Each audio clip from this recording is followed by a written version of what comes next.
don't you mention about that particular date, 11,600? Well, it's incredibly important. It's an incredibly important date because the Younger Dryas begins 12,800 years ago with a cataclysm, with a puzzling, mysterious rise in sea level at the same point, 1,000 years of freezing temperatures, mass extinctions of animal species all over the world, and then 11,600 years ago, global temperature shoots up.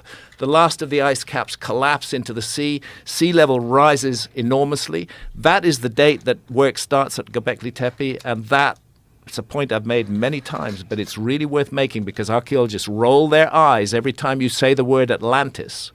But that is precisely the date that Plato, which is the earliest surviving reference to Atlantis, that's precisely the date he gives for the destruction of Atlantis, 11,600 years before our time. He puts it this way, that his ancestor Solon visited Egypt, and we know about that visit. It's historically recorded. That visit to Egypt was in 600 BC, and there Solon claimed to have been told by Egyptian priests about this great advanced civilization that once existed, but that angered the gods and was destroyed in an enormous flood.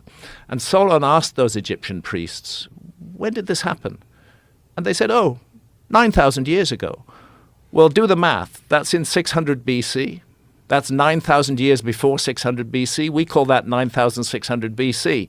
That's 11,600 years ago. That's exactly the date of the end of the Younger Dryas, and it's exactly the date of what is called Meltwater Pulse 1b, one of the biggest single rises overnight in sea level that ever occurred. So if Plato made it up, it's really weird that he picked a date that is precisely a date that coincides with the latest geological evidence on cataclysmic sea level rise at the end of the Ice Age. Could be a coincidence, but a pretty good one. I will mention I did a two-parter on all of the what Graham's just talking about and the geological evidence that confirms or refutes Plato's account, and it's available on my website for download, and it's like 7 hours. 7 hours of detailed you go deep, bro. You go deep. And you see, the academics have never bothered to do this because they, in their pride and in their arrogance, they just say, we know that Plato just made it up, that it's just a fantasy. They don't know that. And it's people like Randall coming from the outside who are actually doing the legwork that makes us think about all this again. And there's plenty of evidence that there were many sites like this that were thought to be just legend and myth, like Troy, for instance. Mm-hmm. That has now been proven to be an actual real city that mimics the initial descriptions of it, the historical descriptions. We should never dismiss myths. We should always listen to them. They're the memory bank of our species, and they may be expressed in symbolic language. There may be wonderful stories built around them, but at the core is factual information. And what better way to ensure that factual information is passed down to the future than to record it in a fantastic story that people will pass on. People love telling stories, and they don't even need to understand what the heart of the story is. As long as it's a great story, they're going to keep on passing it down to the future. So I think myth is very important, and that's something that we do in my Netflix series, is we look at the myths. The story of Atlantis is not alone. There are thousands of traditions from all around the world speaking of a global flood that destroyed a former civilization, that brought to an end a golden age. With all this physical evidence and with all these myths, are there more and more people that are accepting this or exploring this with curiosity and open-mindedness now? I would say yes. And one of the things that makes me confident that that's happening is because I am getting a lot of emails and communications from people, young people going, you know what, I was watching your stuff and Graham's stuff. I've decided I'm going to go into geology. Yeah. I mean, I've gotten dozens. Or I'm going to go into paleontology or archaeoastronomy or archaeology.